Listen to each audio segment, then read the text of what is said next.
السلام علیکم ورحمۃ اللہ وبرکاتہ نحمده ونصلی علی رسولہ الکریم اما بعد۔ آج کا سبق سن لیجئے، سبق نمبر 331 331۔ سب سے پہلے تو ان لوگوں کو میں دعا دیتا ہوں جنہوں نے الحمدللہ سبحان اللہ وبحمدہ سبحان اللہ العظیم پڑھا اور ساری دنیا سے SMS آئے۔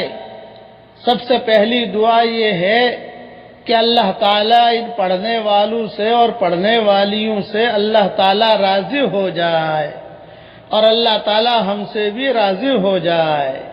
اللہ تعالیٰ بہت بہت بہت جزائے خیر دے اور ان کی جائز مرادوں کو اللہ تعالیٰ پوری فرمائے۔ اب محرم کے متعلق تھوڑی سی تفصیل سن لیجئے۔ حضرت محمد صلی اللہ علیہ وسلم، ایک بات کا خیال رکھیے، جب بھی حضور صلی اللہ علیہ وسلم کا نام آئے تو میرے ساتھ درود ضرور پڑھ لیجئے آپ۔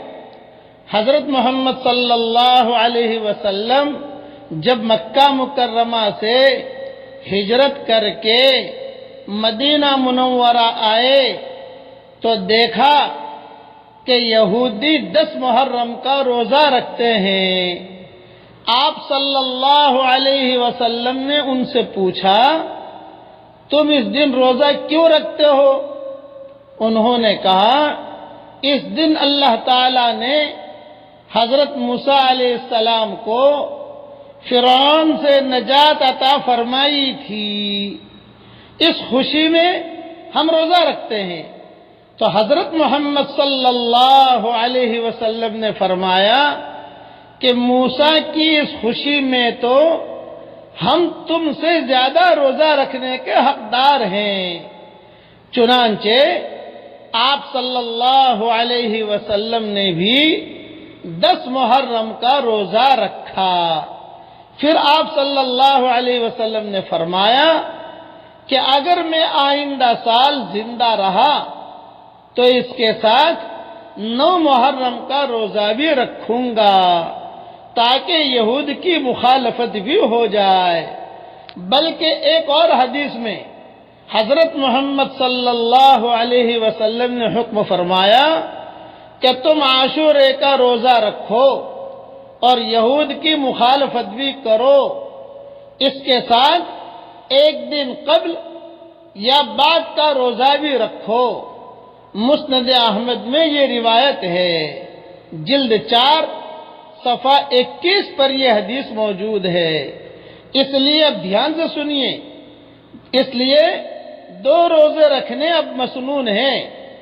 9 محرم یا 10 محرم کو روزہ رکھیے یا 10 محرم یا 11 محرم کا روزہ رکھیے۔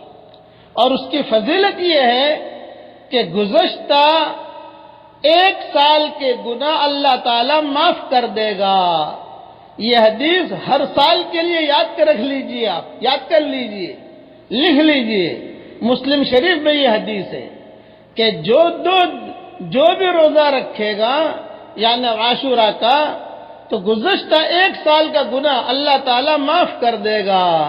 تو اب اگر آپ نے روزہ رکھ لیا لیکن رکھنے 2 ہیں، ایک نہیں رکھنا ہے، 9-10 رکھیے یا 10-11 رکھیے، تو 1435 کے گناہ سارے کے سارے معاف۔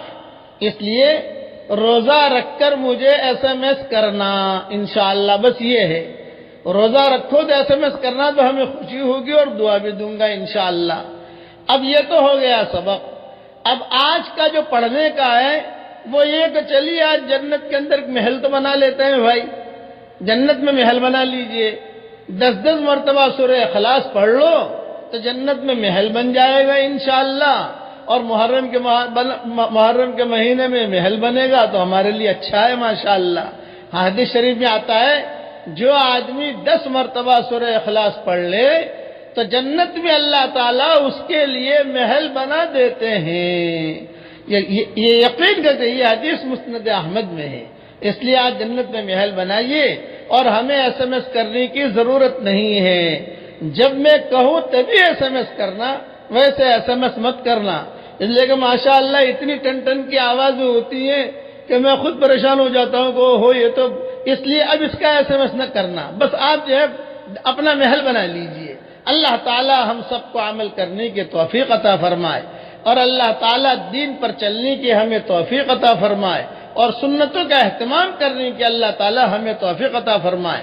لیکن عاشورہ کا روزہ 9، 10 یا 10، 11 کا رکھ کر SMS کرنا تو ہمیں انشاءاللہ خوشی ہوگی۔ اللہ تعالیٰ قبول فرمائے، آمین آمین۔ والسلام علیکم ورحمۃ اللہ وبرکاتہ، وآخر دعوانا ان الحمد للہ رب العالمین۔